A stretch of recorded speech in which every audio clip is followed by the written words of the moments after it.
नमस्कार दोस्तों, आज हम सुनेंगे सोमवार की व्रत कथा। प्राचीन काल की बात है। एक गांव में एक साहूकार रहता था। साहूकार बहुत धनी था, लेकिन उसकी कोई संतान नहीं थी।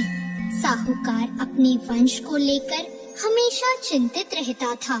साहूकार भगवान शिव को प्रसन्न करने के लिए सोमवार का व्रत रखता था और व्रत के दौरान भगवान शिव पार्वती की पूजा करता और शाम को शिवलिंग पर दीपक जलाता था। साहूकार की पूजा अर्चना को देखकर एक दिन माता पार्वती ने भगवान शिव से कहा, हे प्रभु, ये साहूकार आपका परम भक्त है।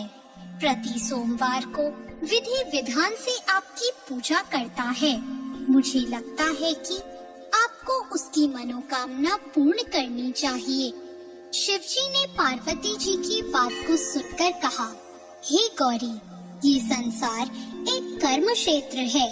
जैसे एक किसान अपने खेत में बीज बोता है तो कुछ वक्त बाद उसे पेड़ मिलता है, उसी तरह इस संसार में आदमी जैसा कर्म करता है उसे उसका वैसा ही फल मिलता है।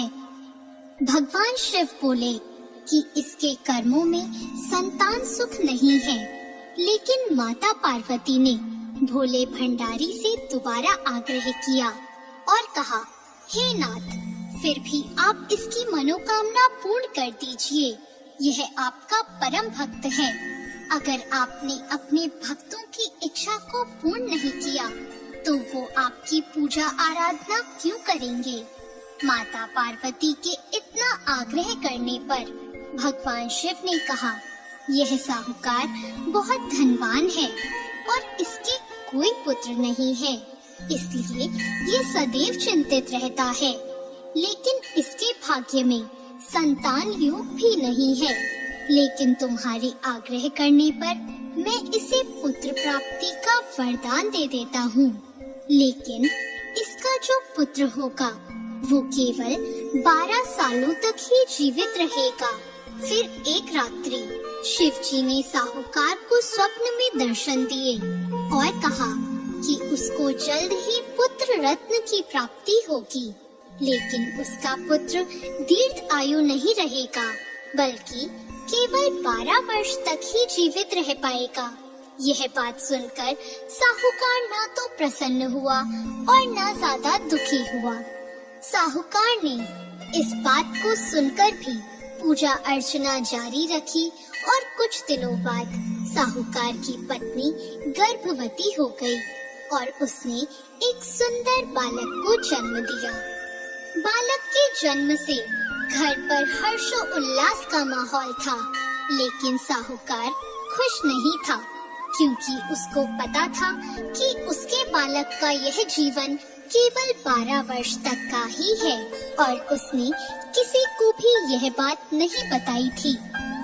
जब साहूकार का बालक 11 वर्ष का हुआ तो साहूकार की पत्नी ने कहा कि अब इसका विवाह कर देना चाहिए, लेकिन साहूकार ने मना कर दिया और उसे शिक्षा के लिए काशी भेज दिया। साहूकार ने बालक के मामा को बुलाया और पैसे देकर उन्हें बालक के साथ काशी जाने का आदेश दिया। फिर साहूकार ने मामा भांजे से कहा कि वह काशी जाते समय रास्ते में यज्ञ करते हुए और ब्राह्मणों को भोजन कराते हुए ही जाए। दोनों मामा भांजों ने ऐसा ही किया। काशी जाते वक्त जिस रास्ते से मामा भांजे गुजर रहे थे, उसका राजा अपनी पुत्री का विवाह एक ऐसे राजकुमार से करवा रहा था जो कि काना था, यानी उसे एक आंख से दिखता नहीं था। दूल्हे का पिता इस बात से चिंतित था कि अगर दुल्हन पक्ष को यह पता चल गया कि दूल्हा काना है तो राजकुमारी विवाह के लिए मना कर देगी। इसलिए उसने जब साहूकार के पुत्र को देखा तो उसने सोचा कि मैं अपने बालक के स्थान पर तोरण के वक्त इस बालक को बिठा दूंगा और दुल्हन के पक्ष वालों को पता भी नहीं चलेगा। दूल्हे के पिता ने साहूकार के पुत्र को इस बात के लिए राजी किया। इस तरह साहूकार के उस लड़के ने दूल्हे के कपड़े पहने और घोड़ी पर चढ़कर तोरण की रस्म पूरी की। तोरण के बाद फेरों की जब बारी आई तो दूल्हे के पिता ने साहूकार के पुत्र से अनुरोध किया कि वह दुल्हन के साथ फेरे ले और जब विवाह संपन्न हो जाए तो यह बात किसी को न बताए। मामा भी राजी हो गया और विवाह समारोह भी निपट गया और शादी संपन्न होने के बाद मामा भांजा काशी के लिए प्रस्थान कर गए। परंतु साहूकार के पुत्र ने दुल्हन के कपड़ों पर लिख दिया कि तुम्हारी शादी मुझसे हुई है, लेकिन जिसके साथ तुम जाओगी वह एक आंख वाला आदमी है और मैं काशी में शिक्षा ग्रहण करने जा रहा हूँ।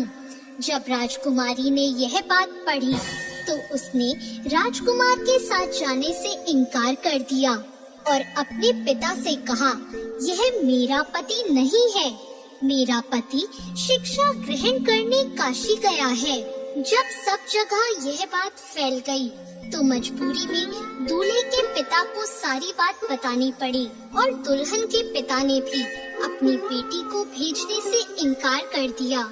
इधर मामा भांजे दोनों काशी पहुंच गए और बालक शिक्षा ग्रहण करने लगा और मामा ने यज्ञ कराना भी शुरू कर दिया। जब साहूकार का पुत्र 12 साल का हो गया तो एक दिन वो अपने मामा से बोला कि उसकी तबीयत ठीक नहीं है और वह सोने अंदर जा रहा है। साहूकार का पुत्र अंदर सोने गया और उसकी मृत्यु हो गई। कुछ देर बाद जब मामा अंदर पहुँचे, उन्होंने जब अपने भांजे को मरे हुए देखा तो वो बहुत दुखी हुए, परंतु वह रो नहीं सकते थे वरना उनका यज्ञ अधूरा रह जाता। इसलिए मामा ने वापस जाकर यज्ञ पूरा किया और ब्राह्मणों का भोजन कराने के बाद मामा अपने मृत भांजे को देखकर रोने लगे। उसी वक्त उसी मार्ग से शिव पार्वती गुजर रहे थे। माता पार्वती ने किसी के रोने की आवाज सुनी तो उन्होंने शिवजी से कहा, हे प्रभु, कोई मनुष्य रो रहा है, चलो उसके दुखों को दूर कर देते हैं।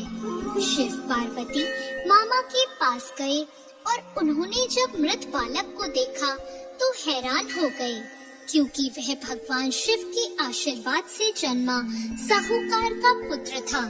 माता पार्वती ने कहा, हे नाथ, यह तो साहूकार का पुत्र है जिसको आपने केवल 12 वर्ष तक का जीवन दिया था। पार्वती जी ने मृत बालक को देखा तो उन्हें दया आ गई और उन्होंने शिव जी से कहा, प्रभु, आप इस बालक को जीवन दान दे दीजिए, वरना इसके माता पिता जीते जी मर जाएंगे।